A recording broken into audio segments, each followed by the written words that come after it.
Right, folks, and welcome back. Let's get out of the dungeon here and head over to actually build some dungeons. So, out into the world, and back there we are. So, one of the questions I've been asking recently is how do you actually build a level in Unreal Engine, especially something that's going to be absolutely memorable for the player? So, today I thought I'd take you behind the scenes of one of my favourite locations I'm working on, which would be the Welsh fortress of Caer y Twr. Now, this is not a tutorial on which buttons to press. Instead, I want to show you how I think about building a believable world here. Because, in my opinion, level design isn't really about making something exceptionally pretty, although that is very important. It's more about telling a story before the player even hears or reads a single line of dialogue.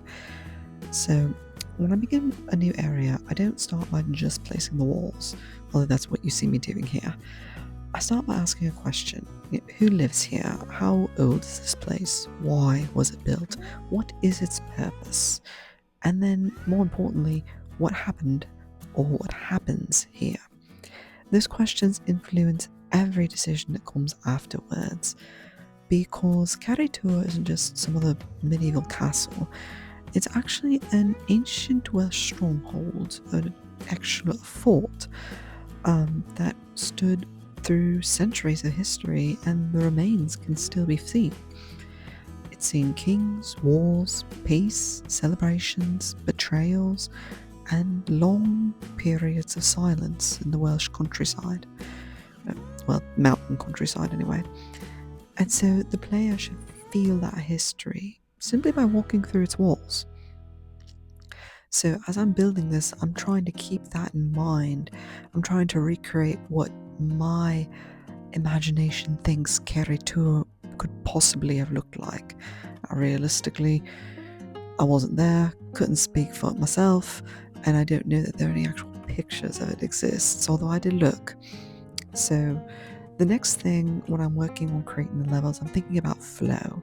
How does the player character naturally move through the environment? How does any of the characters naturally move through the environment? If this were a real fortress, where would they enter? Where would guards patrol? Where would the servants be? Where would the nobles gather? And those questions become roads, hallways, staircases, courtyards.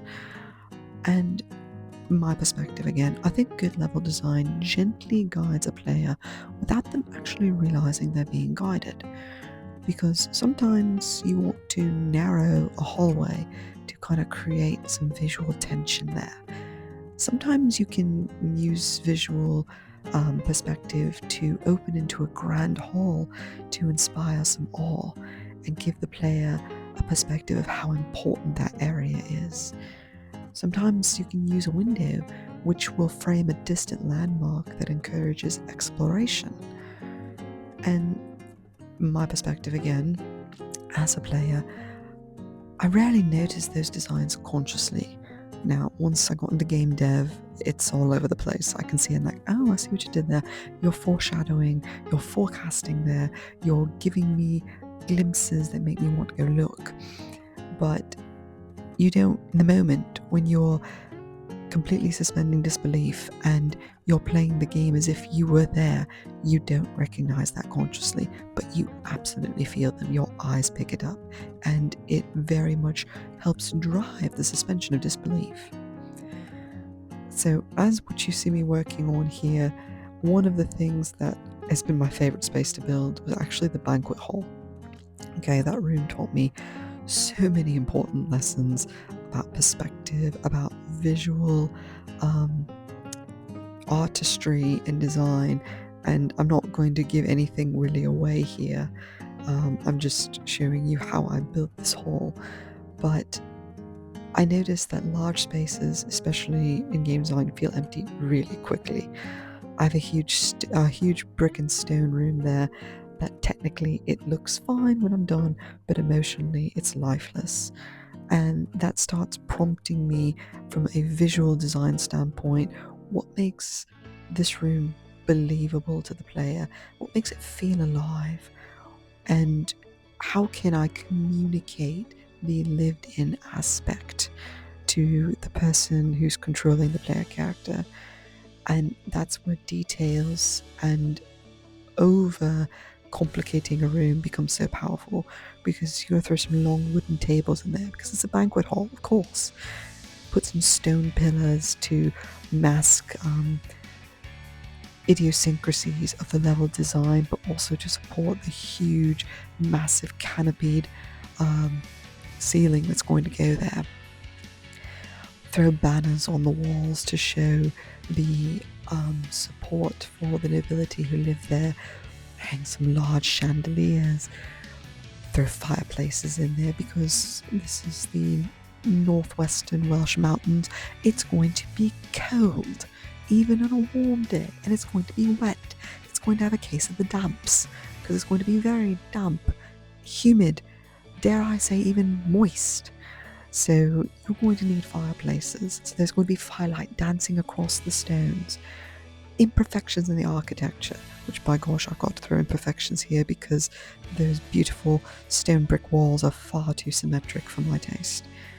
And then spacing between how the furniture is set up kind of shows how the room changes and how it feels. So all of those little details help convince the player that people actually lived there. And one of the lessons that I thought I would learn here is less is more. But when you're building a level, often more is more. You want dirt, you want dust, you want rocks, you want crumble where the mortar's fallen out. You want all of that to make it look really lived in, to make it look realistic. But empty space has values too. Castles, when they were in use, they aren't museums. Some rooms are simply functional storage. You've got barracks where you've got soldiers living.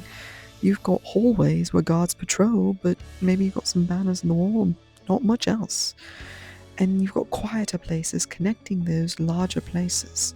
Giving players moments to breathe makes the important locations feel even more significant when you've got dead space and dead time in there. But you don't want too much, because you don't want people to get bored. So one of the things I'm not really showing here too much, again, I don't want to give away too much, but lighting is a huge part of level design. It doesn't just help the players see, it really controls emotion. You've got warm lights that feel welcoming. As you might have seen at the very beginning, you've got cold lights that feel mysterious or dangerous or possibly even scary. Shadows kind of create uncertainty. What leads to this place? Where is this? You've got bright open spaces that help create relief from any visual tension you're creating. But even changing the color of the temperature by a small degree can completely transform how a room looks. And you have to control your light reflection, because you might be communicating warmth and comfort and happiness and joy, where you don't necessarily want your player feeling that just yet, or at all. So anyway, here's just a quick behind the scenes view as I'm building one of the major parts of the beginning of the game, and it will play a major part later on in the game too. I hope you like this little quick reveal, and now you know. I'll see you next time.